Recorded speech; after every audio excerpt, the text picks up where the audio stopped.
Jamar. What's going on YouTube? Washington. This is Martin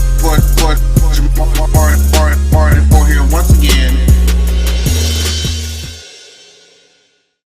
Hey, what's going on YouTube? This is your boy Jamar DeFore here once again, and we're at a slightly different angle today because I tried to sit in my usual spot, but the way that the window was looking, it looked like literally Jesus was coming through my blinds, and it was going to be really, really bad glare. So I was like, let me just switch it up, give y'all a view of my little kitchen in the background.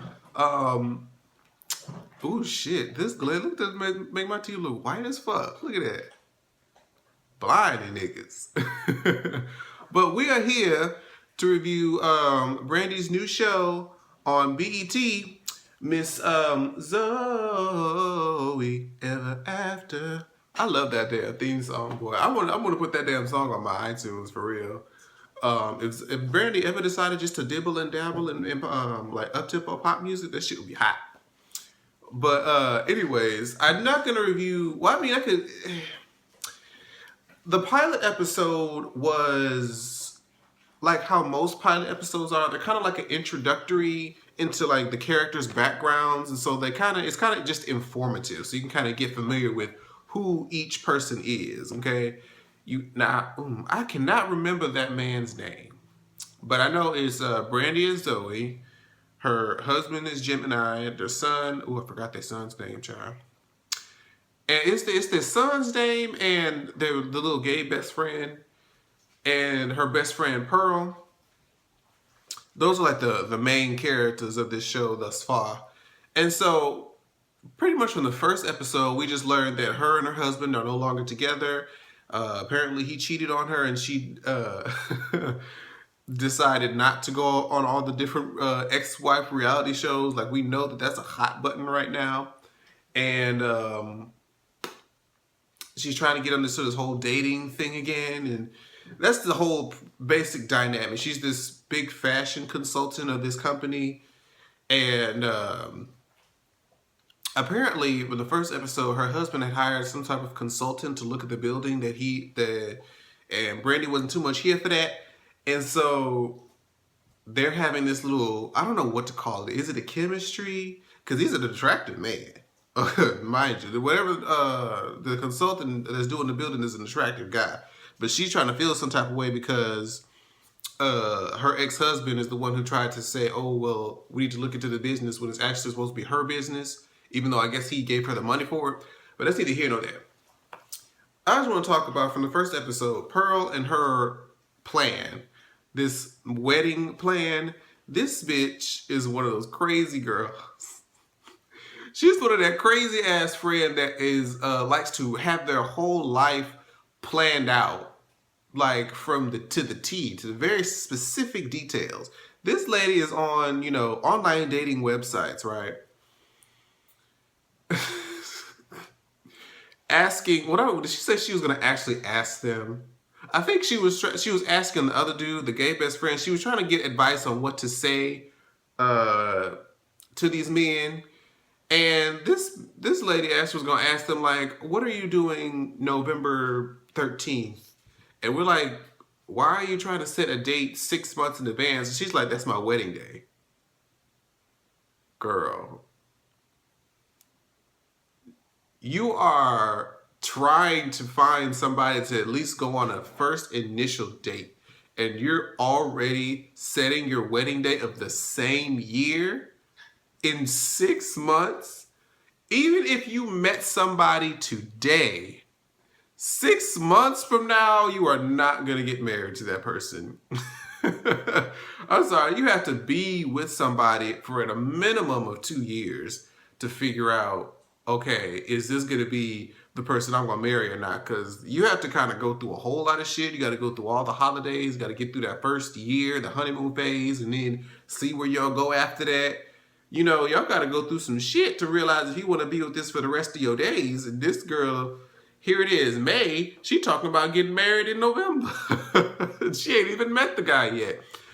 Her best friend, she's sitting in she has a whole diagram, bitch. She's trying to set the whole scene going. And the gay best friend is like, well, that's all fine and good, but in order for there to be a wedding, you kind of have to have a groom. And she's like, I'm working on that. I'm like, oh Lord, I could tell. I could tell she's gonna be one of them thirsty kind of girls. But I like her though. She's funny. She's funny. So mainly, I want to talk about this second episode, right? So it starts off when Brandy, she's trying to, like I said before, get back into the dating scene, right? And it starts off with her and this guy in the art gallery, really cute guy too. And he asked her, what do you think about this piece? And she was like, you know what? To be honest, I don't get it. I don't get it. It looks like, a nightmare that I had after eating too many chili tacos or something. And he was like, I wish I could just tell the guy, like, this makes no sense. I just don't understand it, and blah, blah, blah. And then the guy was like, oh, well, that guy you're talking about is me. And she was like, I'm so sorry. She was like, oh my God, I'm so sorry. But, and then this is one of those situations where it's like, okay, when you're in an awkward moment and you just don't know what to say, or you just don't know when to stop talking. So after that moment, she was like, I'm so sorry. And, and she said something about he was going to sell it. He was going to get it for like $300,000. She was like, really? And then she was like, imagine what it would be like after you die. I'm like, oh, Brandy, that was so unnecessary and awkward. But apparently, he still snagged a date with her because she went back to her office and told her friends that, she has this date with this architecture, well, not architecture, but this artist. And then the main part of the episode is she, is talking to the consulting guy, having that little tit for tat thing. They have this whole little playful banter with each other, which kind of makes me feel like they're going to end up fucking at some point. But he was trying to comfort her, talking about, oh, you look like you're the type of, old, bitter, alone type girl who stays at home, works late, and drinks wine. And she was like, well, for your information, I have a date later on tonight with the artist. And as she was speaking that said sentence, she got a text from the man saying, oh, well, I can't make it tonight. I need to catch up. I'm 2 weeks behind on Game of Thrones. Bitch, if somebody ever were to text me, first of all, to tell me that you can't go out because you want to catch up on Game of fucking Thrones, that means they don't give not one, but not even two shits about you and your feelings, because there is a such thing as DVR. Now, mind you, okay, not everybody even has it, but shit, there's Netflix, there's Hulu, there's the fucking internet. There's a way for you to watch these episodes, but if you feel like you just have to watch them tonight, bitch, fuck you. So, just like that, her plans were crashed. And so, her best friend, Pearl, said that she was meeting this guy. And so she wants to ask, Zoe and the gay best friend to come and act as her parachute in case she needs to, leave and ditch the situation. So they're out of the bar or whatever, and Pearl and her date are talking, and Zoe and the gay best friend are talking, and she's going on about, I can't believe he texted me and told me he's gonna watch Game of Thrones, and the best friend was like, well, I called up last week to catch up on season 5, and she was like, you're like, you know what? I'm gonna not drink the truth juice when I'm talking to you, okay? And then after that, it was like she said that the Pearl was over there giving the damn signal to try to get them to leave or whatever, because I guess the date was going well. And the gay best friend was like, oh, okay, well, we're gonna see you at the office and we're gonna go and blah blah blah. And then Zoe just stood there like, and then Pearl was like, such and such, isn't Zoe gonna go with you? And he was like, oh no, I'm gonna be right here. Let me get 2 more margaritas and a dish of tuna something she ordered, or tuna slides or tuna rolls. I think it was tuna rolls. And so she was like, really you gonna stay here? He's like, well, I can't do nothing about it. So it's Brandy, Pearl. I keep wanting to call her Brandy. It's Zoe, Pearl, and her date. And she over there like, so what y'all talking about? Basically cock blocking the shit out of Pearl. They get into the car, and then before they get into the car, he's like, so well, before they even get to that part, I'll try to make sure I remember everything. The guy goes to the bathroom, right? And Pearl's like, "Girl, you can leave now. I got this." And she's like, "What you mean? Like you told me to be a parachute. I'm here for you, girl. I'm here for you." And she's like, "I don't need you to be a parachute. I need you to be a balloon and flow away." And she's like, "You know what?" And then she started talking about, I wonder if he likes such and such at our wedding. I'm like, "Bitch, you are," but he's like, "You about to sit here and marry this man after 2 margaritas?" Because you know she got this plan. I'm about to say she doesn't come off as thirsty as fuck. So then he comes back and he's like, "So do you want to get out of here?" Zoe's like, "Cool, where are we going?" I was like, "Oh no, bitch. I'm like, "Bitch, you got to go." I don't know why Pearl just couldn't be like, "Look, bitch, we about to go here. You about to go your ass home." Shit. They get into the cab and they think they was gonna drop off Zoe. She was like, "Oh no, don't worry about that. I live way over in such and such across town." He was like, "But your friend, he lives about 2 blocks away. You know, you make a left here and a right at this street and you be good to go." I'm just like, "Zoe, stop.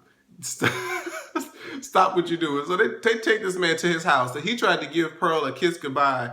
And Zoe's sitting in the middle and she's like, "Y'all hurting me. Y'all squeezing me too tight." So he's like, "Well, I guess I'll catch you later."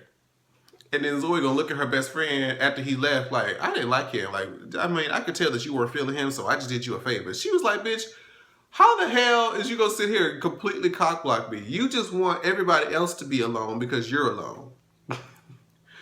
And she basically, that was true, because she read her for filth, because she was like, you know, before when you was in Gemini Land, that's the name of her ex-husband. I believe her ex-husband is a boxer, or he plays some type of sport. I want to say he was a boxer. But he was like, when you was over in Gemini Land and shit, it was all about you. You were all good. But now, when I'm trying to get some action and you ain't got nobody, you gonna try to make me feel like you feel, bitch, and that ain't cool. And then Zoe had that scene where she walked into her apartment. That shit was empty as fuck. She pulled out the bottle of wine and started drinking and started feeling all sad and pitiful for herself. I'm like, you know what, bitch? That is a scene out of my life. I have done that walk into your empty ass apartment, feeling alone as shit and drinking a glass of wine many a times. I felt her. We were here on that scene right there, boy. But eventually, you know, her best friend bust her in and she came with a bottle of wine and 2 straws and they made up and shit. It was cute. So far, I really like this show. The show is a very nice, wholesome, lighthearted type of show. It has good moments. It's funny. I'm enjoying it. So congratulations for Brandy. And also, she put out a song, Begging and Pleading, on SoundCloud. It was not on iTunes yet, which I'm kind of baffled about, because it's actually pretty good. You know, I'm enjoying everything Brandy's giving us thus far, and I'm interested to see more music. I'm interested to watch this show all the way through, and congratulations to her, because I have loved me some Brandy ever since she first came out in the mid-90s, boy. Baby, baby, baby, baby. Okay. See, I'm doing I Want to Be Down dance. But yeah, thank you guys so much for watching, and I don't know if I'll do this every week. It depends on the episode, but so far I'm enjoying the show. I just wanted to come and talk about it real quick. And if you guys have not seen Zoe Ever After, it comes on BET at 10 o'clock Eastern Time, 9 o'clock Central Time, and 7 o'clock Pacific Time. Thank you guys again so much for watching. I'll see you guys in the next video. Bye-bye. Like, share, subscribe. Washington, Washington, Washington.